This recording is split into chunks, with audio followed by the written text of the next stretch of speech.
আজকে আমি আপনাদের একটা ভুট্টার ক্ষেত দেখাবো। আসলে অনেকে মনে করতে পারে যে আসলে ভুট্টার ক্ষেত কেন দেখাচ্ছে, কিন্তু এখানে ভুট্টার ক্ষেতটা যে কোরিয়াতে কত আধুনিকভাবে চাষ করে সেটাই দেখানোর মেন উদ্দেশ্য। তো আপনারা দেখেন, এই যে দেখতেছেন একটা পুরা 2 বিঘার উপরে হবে হয়তো জমিটা ভুট্টার ক্ষেত।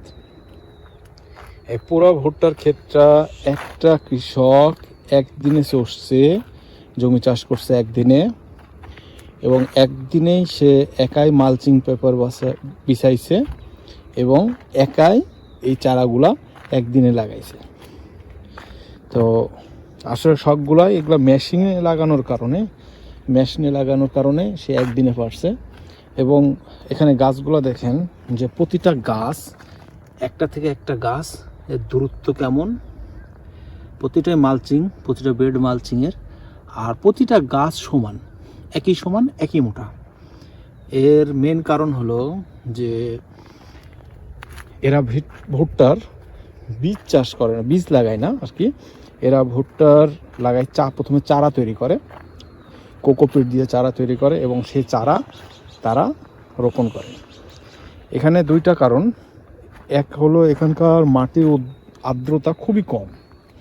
মাটির আর্দ্রতা খুব কম হওয়ার কারণে মাটিতে সাধারণ বীজ বপন করলে যেরকম চারা গজায় সেরকম চারা এখানে গজায় না। চারা না গজানোর কারণে তারা প্রথমে কোকোপিট দিয়ে চারাটা গজায় গ্রিন হাউসের ভিতরে, তারপরে রোপণ করে। আর আমাদের দেশে যে ভুট্টা চাষ করে, আমাদের দেশেও করে, কিন্তু আমাদের দেশে বীজ রোপণ করার কারণে গাছগুলো সমান হয় না এবং জায়গায় গাছ অনেক আর কি অঙ্কুরোধ হয় না, গাছ না বাড়ানোর কারণে আর কি অনেক জায়গায় মিস যায়। গাছ না হওয়ার কারণে অনেক মিস যায়, গাছ ছোট বড় থাকে। এটা মেন কারণ। এই গাছ ছোট বড় থাকলে ফসল ভালো হয় না, আর যে গাছ ছোট থেকে যায় সেই গাছগুলোতে ফল ধরেও না, শুধু গাছ হয়। আর আরেকটা জিনিস লক্ষ্য করার, এই জমিটা যে 2-2.5 বিঘা জমি হবে, এই জমিটাতে একটা আগাছাও নাই। আপনারা দেখতে পাচ্ছেন যে কোনো আগাছা আছে? কোনো আগাছা নাই, একটা আগাছাও জমিতে নাই। এই জিনিসটা খুব ভালো। আমাদের দেশে তো ভুট্টার জমিতে এত পরিমাণে আগাছা থাকে, ভুট্টাতে কি পুষ্টি নেবে জমি থেকে, মাটি থেকে, তার চাইতে বেশি আগাছায় পুষ্টি নেয়। এবং প্রচণ্ড আমাদের দেশে ভুট্টায় কিন্তু পোকাও লাগে, কিন্তু এখানে পোকা হয় না, কারণ জমিতে যদি আগাছা না থাকে, জমি যদি পরিষ্কার থাকে, পোকার উপদ্রব অনেকটাই কম হয়।